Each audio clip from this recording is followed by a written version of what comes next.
Hi, good afternoon. We are starting to receive a few viewers.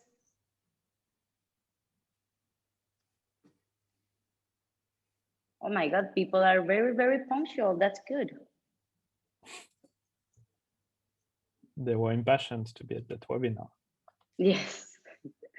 Yes, I'm sure everybody's waiting for Thursday for this to happen.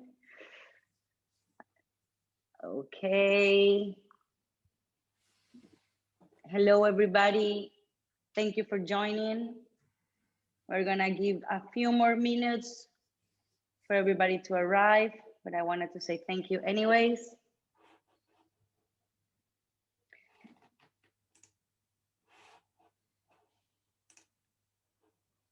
Okay. And I think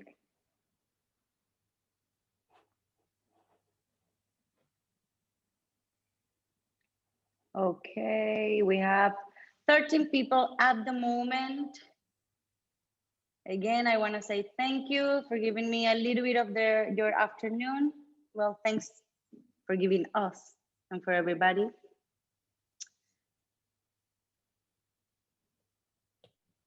Steve, I'm really a little bit envious of your uniform. That's hard to. Well, I'm not going to need it after April, so I'll send it over to you. Can I have a new one, please? I'll see what I can do. Okay. So maybe I'm going to start just by introducing everybody as we have, well, our workflow after this.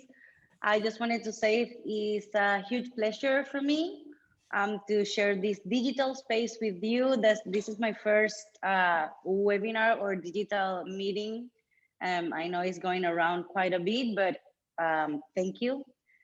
I'm sure most of you already know, but if not, I want to explain a little bit what we're doing here. From Unblur, we've created this space that is going to be called Smart Talk Sessions. And the idea is it's a project to create a neutral environment where we can discuss different topics, just trying to contribute specifically, just open the conversation on relevant topics around public safety. We wanted to open a channel for relevant parties like yourselves to have the opportunity to just talk about your expertise. And well, today is the first one of these sessions. I have called it GovTech, but I want to explain and just focus that it's not focused particularly only on GovTech, but for me, this is like the main sphere that covers what we will be discussing today, but always, again, coming back to public safety. So again, thank you for being here. And I want to introduce the brilliant parties that we have right now. Brilliant is the keyword here. Thank you for giving us a wider view of this matter. We have Benoit Vivier, Public Affairs Manager at the European Emergency Number Association, EENA. Johnny is going to have to help me again. Sorry, Benoit, you can go ahead and say hello. Hello, everyone. Nice to see you. That's Benoit. Johnny, I forgot to ask you to remind me because I know your name has a very specific pronunciation. Can you help me out? It does. I won't embarrass you. Johnny Hugill. Hello, everyone. Johnny is the head of research and intelligence at Public. It's so weird that that's harder to say than Benoit, but yes. And then we have Steve McLinden, the digital project manager at Mid and West Wales Fire and Rescue Service. Hi, Steve, how are you? Hi, everybody. Nice to be here. Thank you. And let's thank you again for being here today. So I want to accentuate the neutral tone of this conversation, not just because we have a mix of accents going around, but because in Unblur, the goal is just to, as I said before, foster the conversation and hopefully many others to come. So let's just start. Benoit, part of this conversation is just, I wanted to see the perspective on the public side of things, because digital transformation, and just when we speak about this process, it's on the table. It's been on the table for a long time. But when was it actually clear? I feel like it has been accentuated in the latest maybe year. That's why I don't know if it has something to do with the need of a fast response because of COVID, but I just want you to tell me, when was it clear that this is a changing factor in the emergency services? Thank you, Irene. I think it everything just came and kind of followed, or like came together with the all the wave of like digital transformation of all our societies, actually all the aspects of our societies, and it's not important, but it's crucial that the emergency services are not like left aside this digital transformation of our societies, but rather benefit from it. So of course, the digitalization of the society meant a lot of new challenges for the public authorities and the emergency services that like we had to walk around that. But it also brought lots of new opportunities, and I guess we will we'll hear about it this afternoon, and we'll hear about only a few examples. But there's like the number of opportunities that like digital transformation brings is just enormous. So yeah, I guess it just accelerated in the past years because we have to deal both with the challenges and just it's the moment also to take benefits of these opportunities. And I think we realized also quite recently in the past years how much it can mean for the emergency services and what we can do. So that's why we feel that it's like accelerating now, is because we have all of this that is coming. And if I take an example, for instance, could be the AML technology. So AML stands for Advanced Mobile Location. And basically, let's go a bit in the past, was in something like 2014, something like that. So already 7 years ago, actually, the use of, well, mobile phones was being like, big majority of, was representing a big majority of emergency calls in Europe. And a big problem for the emergency services was that a lot of time people, when they were calling the emergency services, they had no clue of where they were. And at that time, the location that the emergency services got when people called the emergency services was really not satisfactory. It was like an average accuracy of 2 kilometers or up to 30 kilometers in the mountain. So it's a bit hard. It's very hard to find someone when you have like a radius of 2 kilometers, and when time matters. Crisis. Exactly, when time matters. I mean, you cannot like afford spending your time looking for people within a radius of 2 kilometers. While in 2014, we, like a big majority of us, were already using some smartphones, and on these smartphones, we were using our location capabilities on our phones to order a pizza, to find your way, even to date. So this location was actually not sent to the emergency services. So there were some talks at the time to say, look, how can we make sure that like we get this information, we, the emergency services, also get this information so as to save people, basically. And all of it started with a representative from British Emergency Services, the 999 operator, BT UK. His name is John McLinden. He basically sat together with was the time where physical meetings were still possible. He sat with smartphone manufacturers, but also mobile network operators, to say, look, how can we make sure that like we get this, we, the emergency services, get this location information? And they started to work together, and that's how they developed AML, which basically consists in, when you call the emergency services, be it like 112 or 999 or whatever the national emergency number, when there's a call, basically an SMS is sent to the emergency services, and this SMS contains your accurate location information, and it's like as accurate as if you would use Google Maps. And this position that you have is sent directly to the emergency services in something like 20 seconds. So it did help already to save a lot of lives. Now it's available in a majority of European countries. That's, yeah. sorry if I can, because that's for me the most interesting part, not only about collaboration, but how it actually became like a legal framework around Europe, right?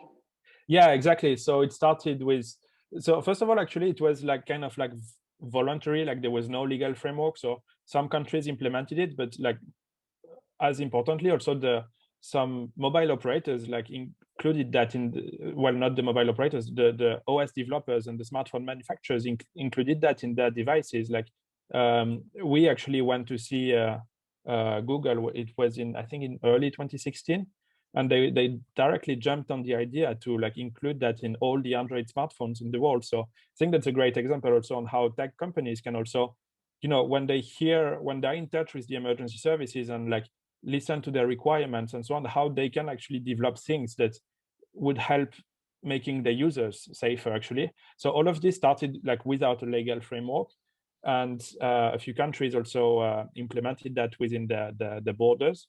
And then after some years in 2018, it became a legal requirement in Europe to have AML deployed in the countries, but also integrated in all the smartphones that are now sold in the European Union. So I think that's a great example that shows that, you know, the changes in telecommunications just created some challenges, but then it ended up creating also some opportunities to just improve the way we can better address the issues related to safety of the citizens. So yeah, that's interesting developments. Yeah. That's one of the most interesting things that I found, collaboration wise. Because sometimes, and with Steve, we were talking about this, because sometimes the technology is available, but you don't even know it. And then you have the other way around where there's a need for technology and the companies don't know it as well. So maybe Steve can help us out here and jump into the conversation and just explain further on this topic, because we were talking about this. How important is collaboration within the emergency services? Sometimes we don't even know what's available. How do? You have you are the digital manager of a project. When did it become clear to you that this transformation was needed, that things, even if they're not available, well, maybe I'm going to go out and look for them? How was the change received within your service? Are the firemen ready to be digital? I think, yeah, I mean, the sort of catalyst for us is that when you look at all the significant incidents and disasters that have occurred, like 7/7, 9/11, all the learning outcomes always have that communication and situational awareness as the incident is emerging is a real challenge, and being able to share information between the different responders. So for me, it was having a mild interest in technology, is being able to see what was coming, and why do we rely on analog systems when we're in a digital world? And if you've got 40 satellites above you pinpointing you to within like 1 meter, why do we bother trying to phone somebody and say I'm next to a big building with a window? It's too vague. So that has always sort of attracted me, is making sure that you understand what the issue you're trying to resolve is, and then looking for the tech to fix it. I think especially the public sector have been guilty of, they see a big shiny piece of tech and then they buy it and then they try and find a problem for it to fix. And that's where I think ultimately the end users, especially from a fire and rescue perspective, get very jaded, because they get given a piece of technology that they don't really know why it's there, we don't know what it's for, and how to use it. Yeah, and the actual use of it is far more complicated than the traditional system which they've got.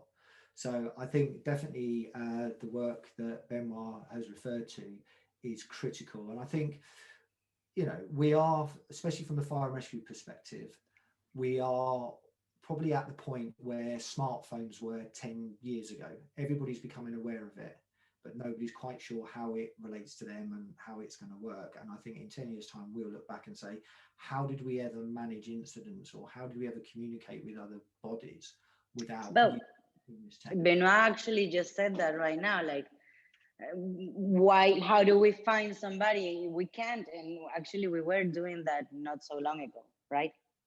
Yeah. Sorry, go ahead. Do you want me to carry on? Of course. Okay. Thank you. Yeah, I mean, is this probably the time for me just to put my slides up, because I like to talk to. Yes, go ahead. Steve has prepared some slides to show us. Yeah. To talk about this. Yeah, go. No, I love it. For me, this topic is endless. It's just that I find it funny in a user's way, how we have no idea what's going on behind closed doors, right? It's just like with the phone is the same. It happens. And yeah, so I'll quickly I won't go through into detail for all of these, but I thought just for my section that I would just sort of talk about how, because you've alluded to it, Irina, about how my program, the T20 program, has approached things, and really sort of focus on some of the highs and lows of innovation, because innovation is not easy. It's really hard, and there's a few lessons. If anybody thinks, oh, I'll go and innovate, you need to have a good hard think about it first of all. And then what I want to do is briefly just go into what we refer to as our digital ecosystem for the Fireground looks like, and why we think we need it, or why we know we need it. So as I alluded to there, I think the way we've approached it is, first of all, we've made sure that our end user is right at the center of everything which we do. We're not here to showcase tech and see how brilliant tech is. We're here to see what the issues of the end user are and how technology can be used. We're not necessarily interested in inventing something. We've had a lot of success by taking existing and reliable technology and then just reimagining it in the fire and rescue service context. And when I say fire and rescue service, for the majority, please read over to the global first responder community.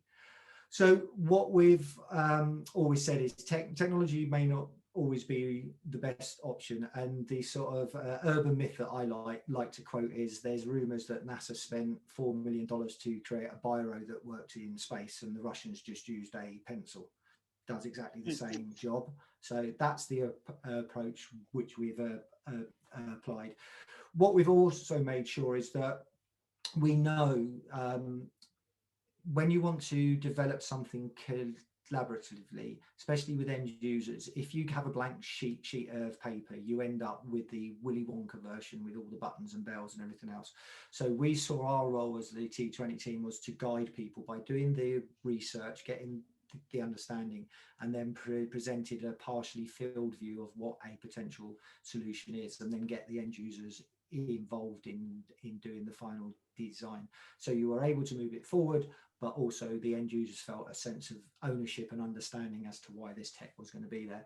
We also applied basic principles, and these were the words and sort of approach we took with our end users is, we want anything technology based to be Fisher Price. So it needs to be bright, simple, intuitive, easy to use. We got feedback from end users, what stops you using tech? And they said, I'm worried that if I go into it and I press a button, I will cause a missile to launch and we'll start World War III. Break it, yeah. So the easy fix for that is, if we gave you a back button and every time you were submitting something, it asked you again, would that make you happy? And they said, great. We also wanted to make sure that, because we knew that one technology or one solution would never be able to satisfy all the things we would want it to be or do, we wanted to make sure that any technology we work with was based on the principle of Lego. So we could scale it up, scale it down, we could add things to it, could stick other things to it. You know, as you were kids, you would stick stickle bricks and sellotape and whatever else to it, but it would make what you wanted it to be. What we were saying there in basic forms is, we're not interested in closed proprietary software and hardware. We want it to be open platform. We want it to be able to connect and change with us and grow. Because fundamentally, we don't know what we want. We've got an idea, but until we use it, we don't know what the impact's going to be.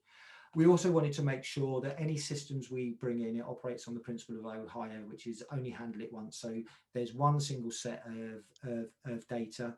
We log in once, we don't have to log in again. We don't have to put the same repeated information. Easy. The only information we put in is stuff we don't know. So those were the principles. The lessons learned for us were having the end users at the center of it is an absolute must, but you've got to keep engaged, because especially firefighters, you can be sat with the watch talking to them, tell them everything in great detail. 10 minutes later, the chief comes in and asks them a question on exactly the stuff you've told them, and they go, haven't got a clue, never heard of it. So you've got to keep feeding it and dripping it in. You've also got to secure strategic buy-in, because innovation and change and digitization takes time. It's often replacing legacy systems which the people who are making the decision actually implemented in the first place and got them to the level that they've got to. So they've got a lot of ownership and, you know, maybe not overly keen to change. And you've got to be consistent too. One of the things that we've discovered through our program, which is about 3.5 years, is you need time and you need patience. You need to recognize that technology and innovation and developing stuff is not easy. It's not as simple as just buying it off the shelf and then turning it on and it works. It never works like that unless you've made the software to do exactly what you want it to do, or you've changed your processes to do exactly what the software does without trying to change it. I think the key thing for us is, as well, is you've got to be very determined, almost sociopathic in a way, to keep it going and get it done. And you've got to be resilient, because it all goes into the change piece. People don't like change. They're afraid of change. They don't understand it, and they will criticize. They will pick holes. They will tell you 1,000 things that's wrong with it, but not one thing that's right. So you've got to be resilient. I think one of the really key things for me, though, which has overwhelmed us throughout, is that the partners outside of the fire service, the technology partners in particular, have been fantastic. They will fall over backwards to help you.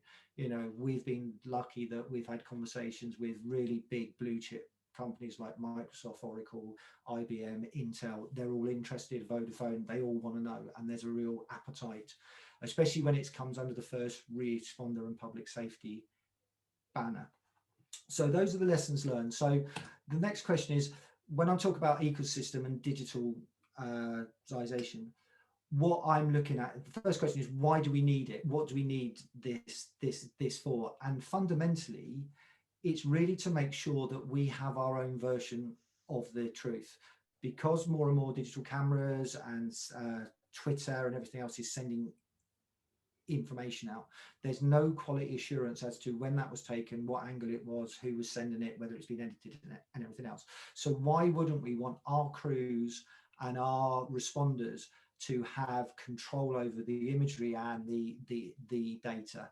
Predominantly so we can get situational awareness really early, but more so post incident, so that we can learn from it, but learn from it with the real data. Because unfortunately, Grenfell Tower, everybody knows how that ends and what happens.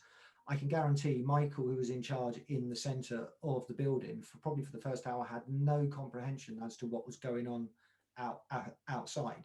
But it's very hard for people to judge him now without knowing what's happened. So hindsight comes in. Whereas if you've actually got the video evidence and the GPS tracking evidence and the decision making, and you can look back at it, you've got a more objective view.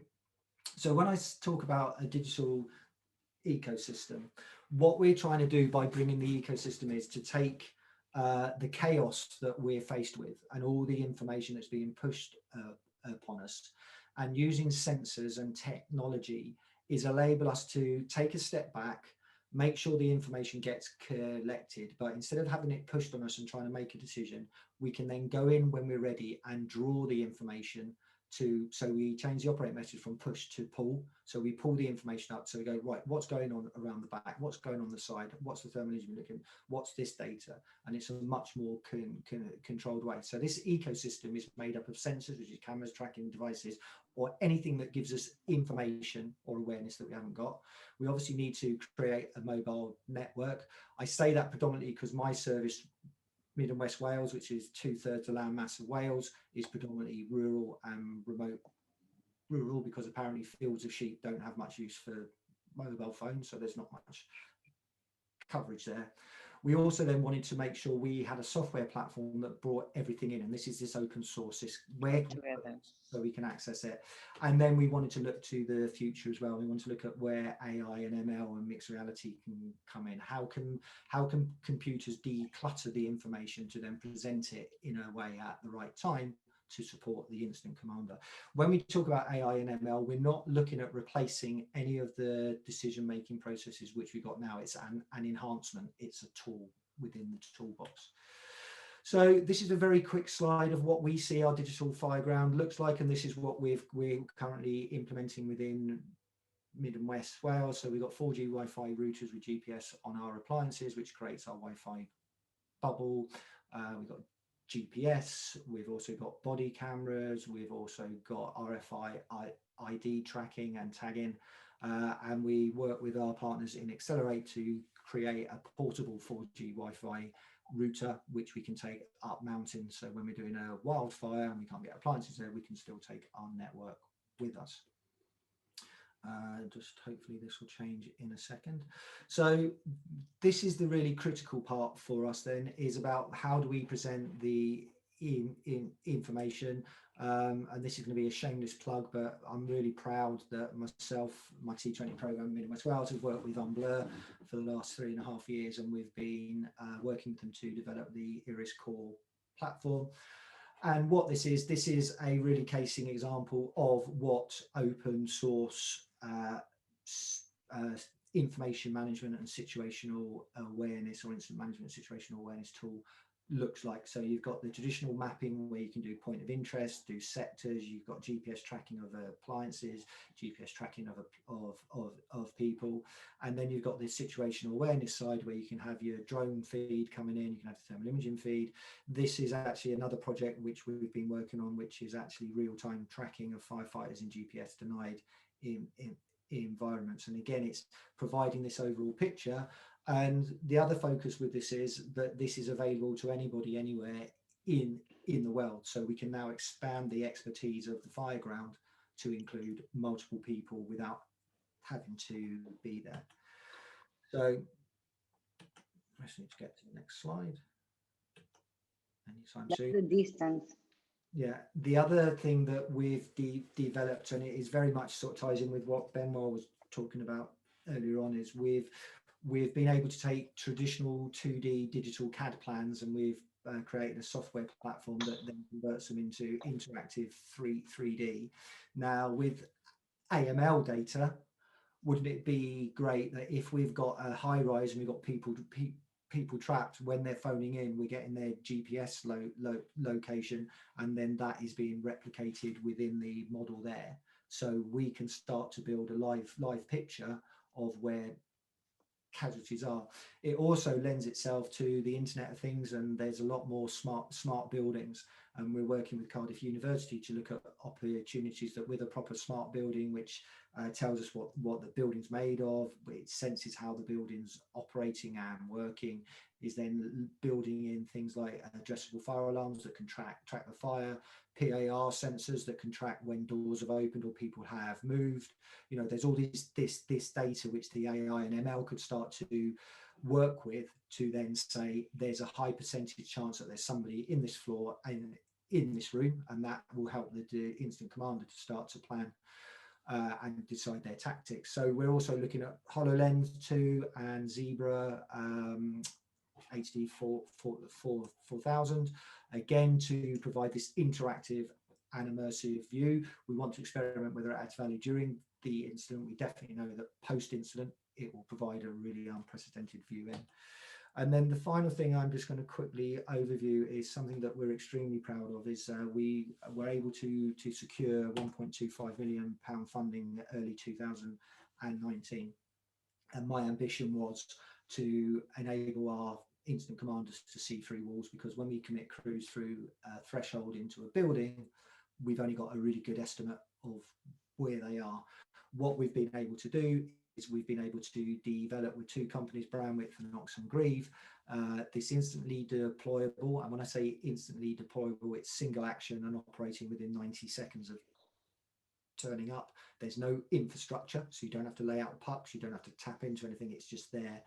and it's about the ability for us to track in real time where our firefighters are. And as you're seeing in the early one, I can just show you the track that's going on here. Now, from outside, we wouldn't really know if we'd sent them on a right-hand search. We can now see in this example, they've gone off course and they're now proceeding up through an area we weren't expecting them to be at.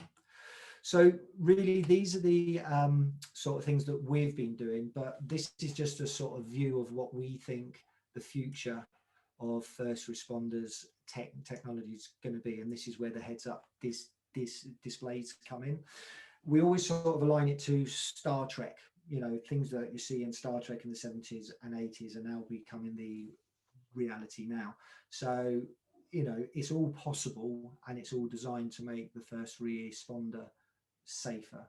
And I think we've, as I said, we're probably at the point where smartphones were 10 years ago, but all of this that you're seeing here is achievable now. It just needs to be reimagined into the fire and rescue context. So and then my next ambition is to create a tricorder and a teleporter, and then we're sorted. So yeah, so really where would you go? Yeah, so really that's just a very rapid run through of what we're doing and what we've learned and how we see the future of the first responder and digitization going. Well, it's clearly impressive and futuristic, as you say. It's only imaginable, and unless you're telling me about it, I don't think we would believe it. But I do have a question, Steve, because you talked at the beginning about resistance and digital transformation being hard and having like many obstacles. Where was the main obstacle? Like, was it coming from the officers themselves, or what was the main obstacle, like, to take this jump? I think the main obstacle is time. It takes a lot of time and it takes a lot of energy. And I think anything technology wise, you develop 80% of the product in the first 20% of the time, and the last 20% takes 80% of the time. So you see a rapid growth in this thing and you get people excited and buying into it, and then the real detail and making it work takes longer. And I think sometimes people, especially at strategic level, because they've got a really huge portfolio, this is only one part of many things. So they sometimes are disappointed, or people will change, or the strategic landscape changes, austerity, nobody could have planned for COVID, and that has a knock-on effect.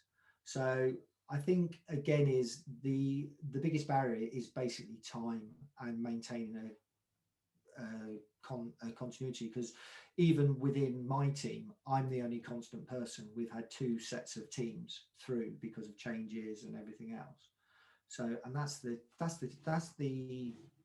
challenge. That's the challenge.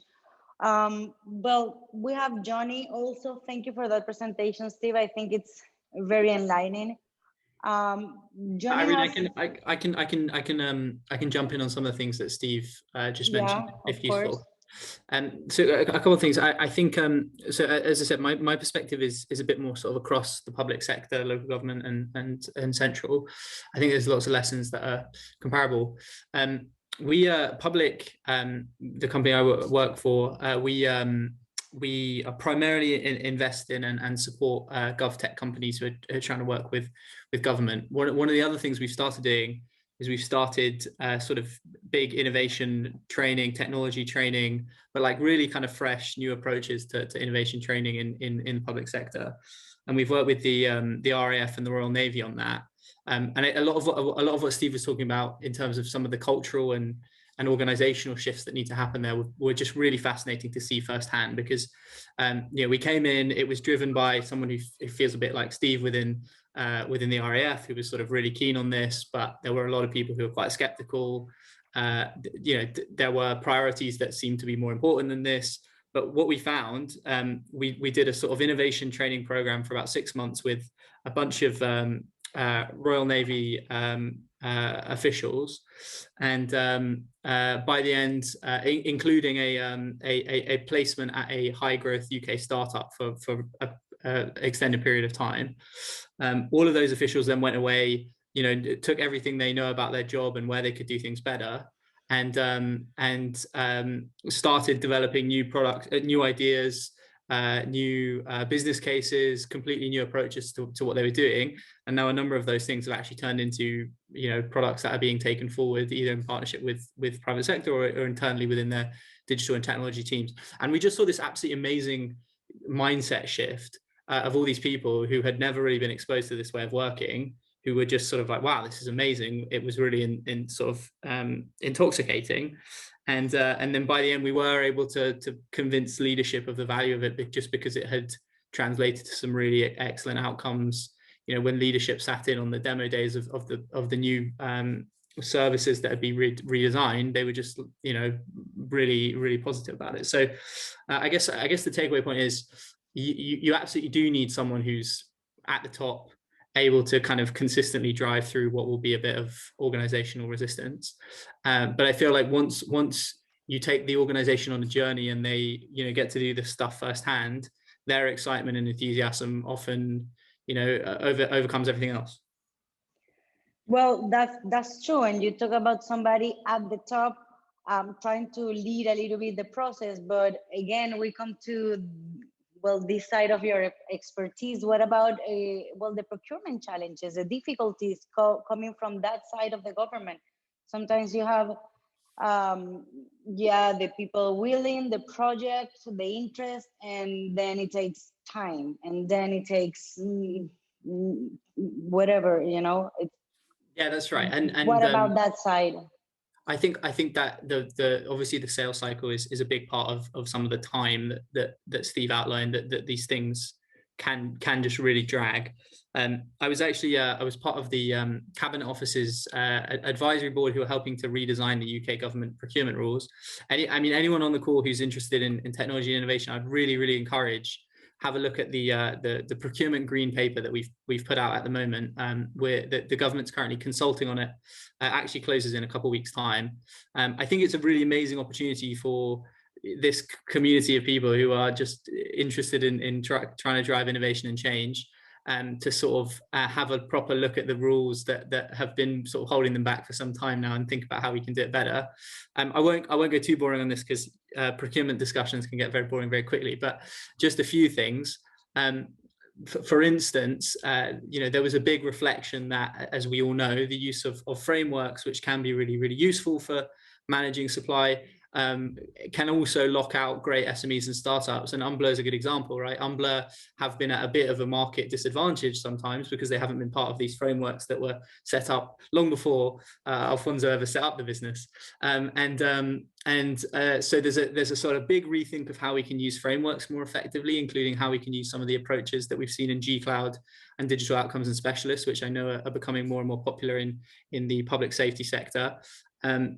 So I think that's a great opportunity for especially SMEs to sort of feed in and think about how that process can be more useful. Perhaps more excitingly, they've kind of outlined a real blank slate for how we can do things like run competitions more effectively. At the moment, again, having done this with Unblur before, you will know firsthand how difficult it can be for a small company, especially a small company from Barcelona, to navigate a 100-page tender, and to then have a 3-month sales cycle to sort of close it. And the kind of thinking and open-mindedness for how we can do those kind of things better is really quite exciting. So I guess this is a bit of a go on. I wanna know if there's like did something change? Like, what do you see that can benefit the public sector specifically? Is it on the target, or is not even being considered, like, for public safety? Yeah, for sure. Well, so public safety officials are bound by the same rules and constraints as every other government official in the UK and indeed in Europe. And now we're leaving the European Union. There was a sort of, all it really did was sort of spark a period of people rethinking, okay, well, shall we consider these rules that we haven't really thought about for a long time? And yeah, as I said, look, if any SMEs, startups, or people more broadly interested in the sort of innovation landscape, these rules can seem quite sort of esoteric and far away, but they're really, really important for how we drive some of that innovation and change. As Steve said, right, that it was only through the introduction of the GovTech Catalyst Fund, and which uses R&D funding, that we were able to, develop such an amazing technology that he showed at the end there. So yeah, absolutely, would encourage everyone to sort of take some of that in, have a look at it, feedback in it. Happy to do via me or to do directly. Definitely. Yeah, I'm always thinking about the two sides of the collaboration, and what I was mentioning Benoit earlier as well was of how I do see like an improvement or a more targeted focus on the digital side of response, but it's always towards communication. And what Steve is talking about, for example, is how they use technology for making their job easier and safer on the first responder side, not so much as the citizens.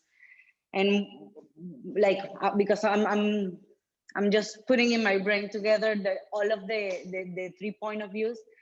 And is there how do you guys see the collaboration between the emergency services and the accelerators, doing something more specific only for public, for emergency services, but targeting the first responders, not only the citizens or what's available? Can we build on it? Can we try to find an answer? Target, like Steve said, focus on the end users. How relevant is it?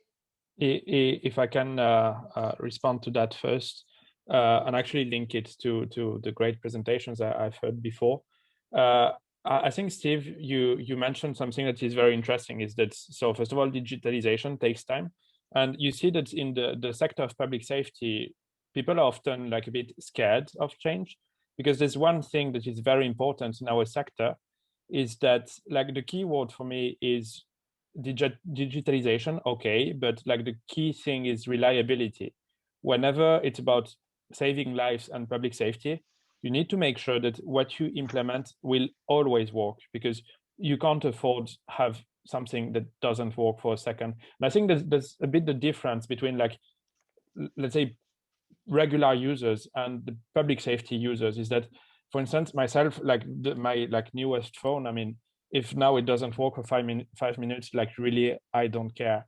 But when it's the emergency services, you need to have it like correctly, well, totally reliable, that it will work all the time, and there's a fallback solution if it doesn't work.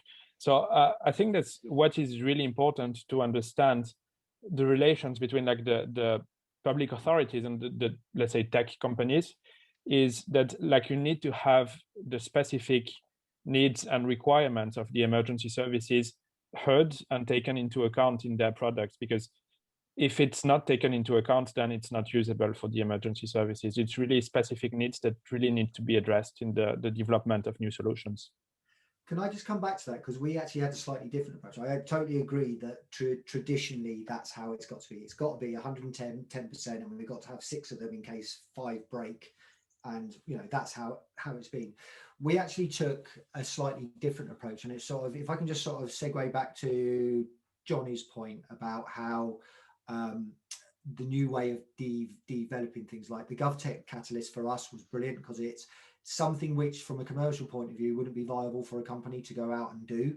So the government's covered that. Indeed, the development of IRIS was done through a collaborative innovation procurement, where we put out the challenge ourselves and said, look, we think we want this, we're not quite sure. However, we've got absolutely no money to invest in making it. We may not have the money to buy it, but if we do make it, we want a discount, but we'll help you. We'll give you our views, our visions, and everything else. And that then allowed Unblur and other companies to seek funding, because they said, well, we've got a user need, we've got a requirement for it, it is a risk. For me, what I've done with everything with technology, and I think this is a risk we've always had, is we see some nice new shiny piece of tech, and we say that's replacing that, so we won't need to do that, so we'll forget about that. What we've always said is, no, it's another tool on top. You've got to keep the core competencies, because we know even if something's 100% reliable, there's always going to be something that it doesn't work. The infrastructure that it works off, somebody doesn't charge it, they leave it on the bench, you know. So we've always worked from the principle is that everything we do, we always came at it from a proof of concept and a research and development point of view. We actually got a tacit sign up from our strategic leaders that controlled failure is a healthy option. So just because we've invested £150,000 into it, it may not work, but at least we've learned and we've taken that subject matter that much further on. But what we've also said is, because we're not relying on it to replace anything, it's just on top of the skill set. And I'll just put it in the comments box in one of the responses. I would much rather have 60 or 70% of something than 100% of nothing, because if we don't start taking these risks and making these steps, we will never move on. And we've seen in the 2 years we've been developing the GovTech, the availability of chipsets and neuro edge processors and all these things have started coming out, which 2 years ago were cost prohibitive. You wouldn't touch them. Now they are affordable. So I understand Benoit's comment, and I agree that there is a tradition of doing it like that. But part of the innovation roadmap is you take tradition, tear it up, and say, right, how do we do it? And if you're given a safe space to do it in, and providing you do it in the right way, then you can end up in a position that I've been fortunate to be with my T20 program, bearing in mind that everything that we were doing was a proof of concept, just to say, can it be done? And all of those elements there, when I was showing you, I don't know if it came over, but we're implementing them. They are real things. They're not, you know, the trackings are probably about a year off from being a commercially available product, but it's a commercially viable product now. It's on TRL 7 or 8. So it's really there. Whereas 2 years ago, it wasn't there. And if we'd have gone to the market and said, can you make us this, please? They would have gone, yes, £12 million.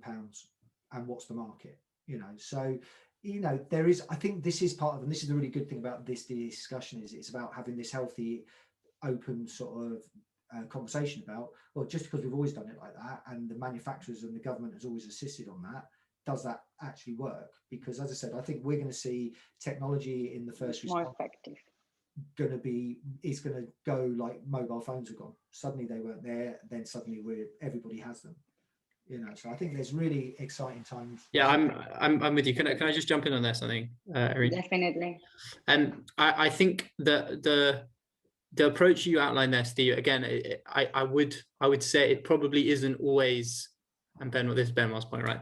That there are lots of leaders who don't have that same approach, especially with how you learn from project failure, right? And I think that is the really important thing. Is like, if your institution is set up and even has the capabilities to effectively learn from projects that aren't going down the exact route that you want them to, then this is always going to be really difficult. If you are, you know, both culturally and also capable of adapting and testing and pivoting those things, then it opens up so many different sort of avenues. And also it's sort of my view that kind of R&D lets, you know, everything is a learning, everything comes back. It, again, only really works when we look at it across an entire system with other public authority partners. And one of the things I find most frustrating about the UK, and indeed this is across Europe, across innovation programs more generally, is just how little of it feeds back into a broader system or national effort of understanding and navigating new technologies. That's between police forces, that's between local governments. We see so much duplication. We see so much failing to learn from the same thing a year ago. I you know, absolutely love the approach. And I think that's the big constraint that we need to get over to really do it really effectively.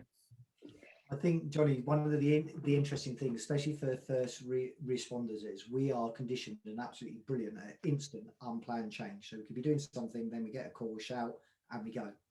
But you tell any of those groups that we're having planned change, can't cope, don't like it, you know, it's all doom and gloom, you know. And I think you're absolutely right. And one of the sort of big pieces of work that I've been doing within my role is is making sure that I've been reaching out to as many different groups. So like the National Fire Chiefs Council, there's the International Association of Fire Chiefs in America. We're tied in with the Ministry of Defence, Home Office, DSTL, DOD, DOH, you know, there's all these groups.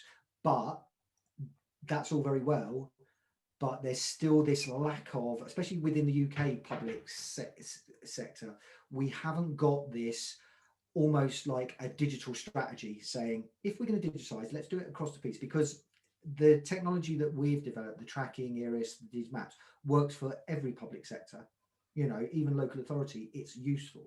But I can guarantee there'll be people who will see it and then they'll try and reinvent it again. And because we're in austere times and we need to be working smarter, not harder, you know, there is a real national and European agenda, or even a global agenda, to actually say, let's get somebody getting hold of this and make sure that we share as much as we can, and we don't duplicate things. Obviously, got to be mindful of competitiveness and commercialization, but we can do it in a much better way.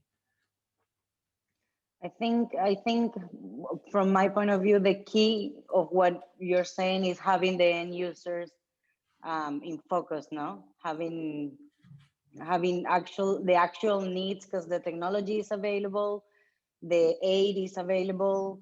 It's just actually knowing what we need and putting it to use.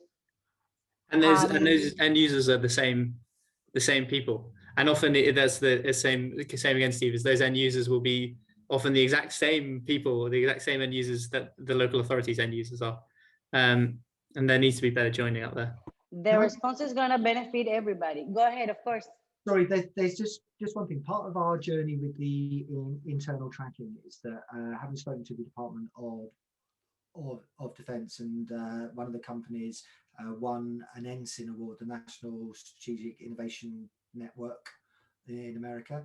And what's become apparent is traditionally a lot of the technology that the fire service and other agencies get is from the military. It's made in the military and then it comes to us. What's interesting is now is that is sort of turning, because the modern warfare environment is more aligned now to cities, collapsed buildings, firefighting, flooding, and everything else. That's where the soldiers are going to be working in the future. And what's become apparent is people are recognizing now is actually, if you want to test some new tech, it's better giving it to your fire and rescue services and your police forces, because they're going to use it far more on a day-to-day basis, and it's going to be more applicable. So the trick is going to be trying to get some of the DoD and Department of Defence funding to put it into the public sector, because especially within the fire service, we have really limited funding for our R&D. And when austerity comes in, first two things that go: R&D and training. And it's also just a broader collaboration point as well, because there are so many defence programs. You mentioned some there: DSTL, DASA, J-Hub, 4 or 5 others. And it like clearly people that, you know, police and fire officers should be part of those conversations because it's so overlapping. Absolutely, yeah, absolutely right. I don't know if you guys have seen that we have a few questions. I noticed that Steve already answered, being as diligent as he can be. I don't know if you want to add something to these questions, Steve. We have David asking that he would love to hear thoughts on your radio communications performance, especially inside buildings. You already answered. Yeah, I think I was trying to. I'm not hugely techie. I can't remember the proper terms and stuff, but I know that the teams have been looking at ultra wideband radio, LoRa, and other things. I can't quite remember what they've chosen for, but the point within the response was saying is that traditionally, when you look at tech, you try and find one thing to do it all. And what we said with our program was that we actually think the solution for us, bearing in mind that the fire and rescue environment is probably one of the most hostile ones with the heat, the smoke, the collapsed buildings, the radio interference and everything else, we actually said that maybe one tech isn't going to do it. It's going to be an amalgam of different tech, so it works well in one situation, but then when that doesn't work, it switches to the next. And I think the research that my challengers did and the stuff that I looked in is that all the projects got so far and then they stopped because it just wouldn't complete this 100%. So again, it goes back to my answer previously as well. That part will do 40% of it, that part will do 60% of it, and then suddenly you've got the whole thing. So I think the lesson learned for me with that is, again, is if you've got a more agile and sort of relaxed approach to it, you'll get better outcomes, because by the fact of we said we are prepared to fail, actually there's very few things we've actually failed on because it never got critical. It was like, is that going to work? Oh, never mind, we'll look for something else, and we went somewhere else and that fixed it. Whereas if you had to, you've got to use the blue smarty to make it work, and you can't make it work, people stop. I think that's referred to as JEEP, just enough essential parts. Yeah. Especially in an emergency situation, no, a change is scary, the digital transformation is scary, technology is scary if you're not into it, but that's where we have training, that's where we have looking into the future, as you said, that it's already here. Yeah. Well, I think that's it for now. Again, I need to thank you for making this such an interesting conversation. I think Benoit and Johnny were fabulous. Thank you again very much for doing this. We're going to have this information available for everybody who is interested, and maybe so it can help other parties in the future.